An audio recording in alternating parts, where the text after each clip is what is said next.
Good morning to all my dear students. मैं रंजीत कुमार आप सबको आर्य एकेडमी की ओर से वार्म वेलकम करता हूं। और आज हम लोग स्टार्ट करने वाले हैं फिज़िकल केमिस्ट्री का एक बहुत ही इम्पॉर्टेंट चैप्टर जिसका नाम है एटॉमिक स्ट्रक्चर। देखिए, सबसे पहले हम बात करने वाले हैं एटम्स के ऊपर। ठीक है, देखिए एटॉमिक स्ट्रक्चर में हमें एटम्स के स्ट्रक्चर के बारे में स्टडी करना है, हमें उसके फंडामेंटल पार्टिकल्स के ऊपर स्टडी करना है, हमें थॉमसन्स के एक्सपेरिमेंट को स्टडी करना है। इसमें हम लोग कैथोड डिस्चार्ज ट्यूब एक्सपेरिमेंट को हम स्टडी करेंगे जहाँ पे इलेक्ट्रॉन्स की खोज की गई थी। इसके बाद हम लोग रदरफोर्ड का अल्फा स्कैटरिंग एक्सपेरिमेंट को स्टडी करेंगे, न्यूक्लियर मॉडल को स्टडी करेंगे कि रदरफोर्ड ने कैसे न्यूक्लियर मॉडल को इंट्रोड्यूस किया था। इसके बाद हम लोग और भी कई सारे मॉडल्स को स्टडी करेंगे, थॉमसन्स ने क्या बताया था एटम के बारे में, हम लोग उसे स्टडी करने वाले हैं। इसके बाद नील बोहर ने अपना क्या कंट्रीब्यूशन दिया था एटॉमिक स्ट्रक्चर चैप्टर के अंदर, या एटम के बारे में उन्होंने क्या बताया था, उनका मेरिट डिमेरिट क्या था, इसके ऊपर हम लोग स्टडी करने वाले हैं। और भी कई सारी चीज़ जो एटॉमिक स्ट्रक्चर के अंदर आती हैं, जैसे डी ब्राय कॉन्सेप्ट है हमारा, हैज़नबर्ग अनसर्टेनिटी प्रिंसिपल है, अफबा प्रिंसिपल है, कई सारे चीज़ों को हम लोग एटॉमिक स्ट्रक्चर चैप्टर के अंदर स्टडी करने वाले हैं। सबसे पहले आपको मैं यहाँ पे ओवरव्यू बताता हूँ, ओवरव्यू ऑफ दिस चैप्टर। सबसे पहले देखिए कि हमें पढ़ना क्या है। सबसे पहले आपको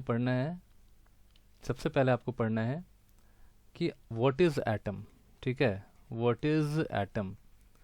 ठीक है, एटम होता क्या है, तो इसके अंदर हमें डाल्टन्स के एटॉमिक थ्योरी को स्टडी करना है।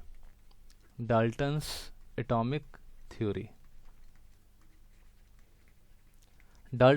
थ्योरी के बाद में हम यहाँ पे स्टडी करने वाले हैं कि डिस्कवरी ऑफ इलेक्ट्रॉन्स।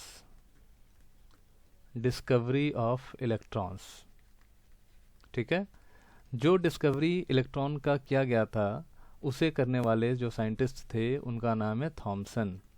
ठीक है, थॉमसन्स एटॉमिक मॉडल को हमें पढ़ना है। ठीक है, तो फोर्थ में हमें थॉमसन्स के एटॉमिक मॉडल को देखना है कि थॉमसन्स ने एटम के बारे में क्या बताया था। ठीक है, उसके बाद हम लोग को स्टडी करना है रदरफोर्ड का alpha scattering experiment. Rutherford alpha scattering experiment. ठीक है, रदरफोर्ड का अल्फा स्कैटरिंग एक्सपेरिमेंट हम लोग स्टडी करने वाले हैं। इसके अंदर हम लोग ये देखेंगे कि रदरफोर्ड ने एटम के बारे में क्या बताया था, अल्फा स्कैटरिंग एक्सपेरिमेंट के बेस पे उन्होंने क्या ऑब्जर्वेशन की थी और क्या कंक्लूजन निकाला था, ये सारा स्टडी हम लोग करने वाले हैं। इसके बाद हम लोग रदरफोर्ड के एटॉमिक मॉडल को देखेंगे। Rutherford atomic model. ठीक है, इसके बाद हम लोग देखेंगे drawbacks of Rutherford atomic model. ठीक है, उसके बाद हम लोग ड्रॉबैक देखेंगे, ड्रॉबैक क्या था, कहाँ गलतियाँ हो गई थी, हम लोग यहाँ पे देखने वाले हैं बोह्रस एटॉमिक मॉडल। ठीक है, बोह्रस के हिसाब से एटॉमिक मॉडल क्या था। इसके बाद स्टडी करने वाले हैं हम लोग drawbacks of बोह्रस atomic model.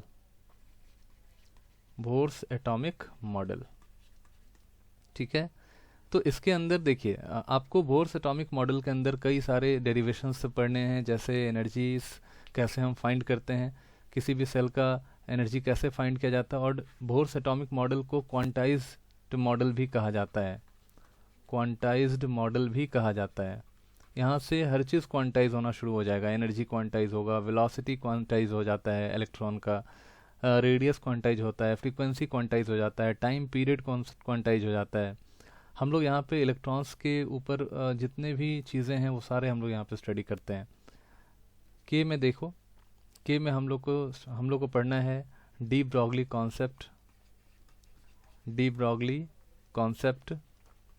Concept of dual nature dual nature of matter, यानी कि मैटर का जो डुअल नेचर होता है, डुअल नेचर ऑफ मैटर, उसे हम लोग को पढ़ना है।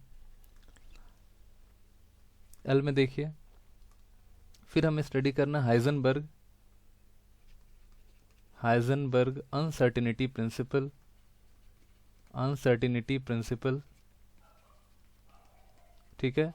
इसमें हम लोग को स्टडी करना है कि किसी भी माइक्रोस्कोपिक पार्टिकल का हम वेलोसिटी या उसका पोजीशन साइमल्टेनियसली और एक्यूरेटली हम नहीं बता सकते।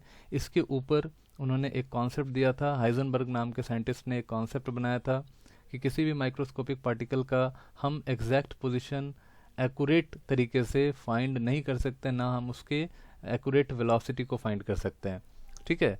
ये हाइजेनबर्ग का प्रिंसिपल था। उसके बाद हम लोग को स्टडी करना है क्वांटम नंबर, ठीक है।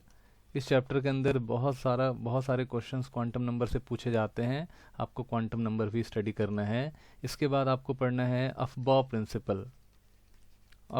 प्रिंसिपल, तो हमें अफबाउ प्रिंसिपल के ऊपर भी बात करनी है, इलेक्ट्रॉनिक कॉन्फ़िगरेशन के ऊपर बात करनी है, ठीक है। इसके बाद हमें पढ़ना है पॉली एक्सक्लूजन प्रिंसिपल,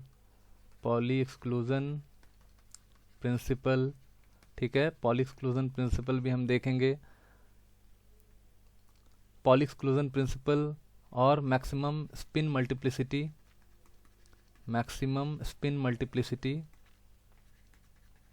मल्टीप्लिसिटी, ठीक है, उसे हम लोग स्टडी करने वाले हैं। उसके बाद हम लोग यहाँ पे स्टडी करेंगे एक्सचेंज एनर्जी के ऊपर, साथ में हम लोग यहाँ पे स्टडी करेंगे हुंड्स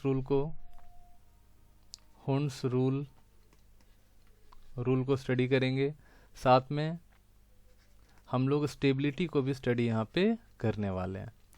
तो ये सारे ओवरव्यू थे जहाँ पे हम हर एक टॉपिक को बहुत ही डिटेल से देखेंगे, कैसे इलेक्ट्रॉन्स का डिस्कवरी हुआ था, कैसे एटम के बारे में क्या बताया गया था, वो सब हम लोग यहाँ पे स्टडी करने वाले हैं। बहुत ही अच्छे से, बहुत ही गौर से आप सभी लोग इस कॉन्सेप्ट को समझें। आइए हम लोग बात करते हैं, नेक्स्ट वीडियो में हम लोग बात करेंगे एटम और डाल्टन्स एटॉमिक थ्योरी के ऊपर। चलिए।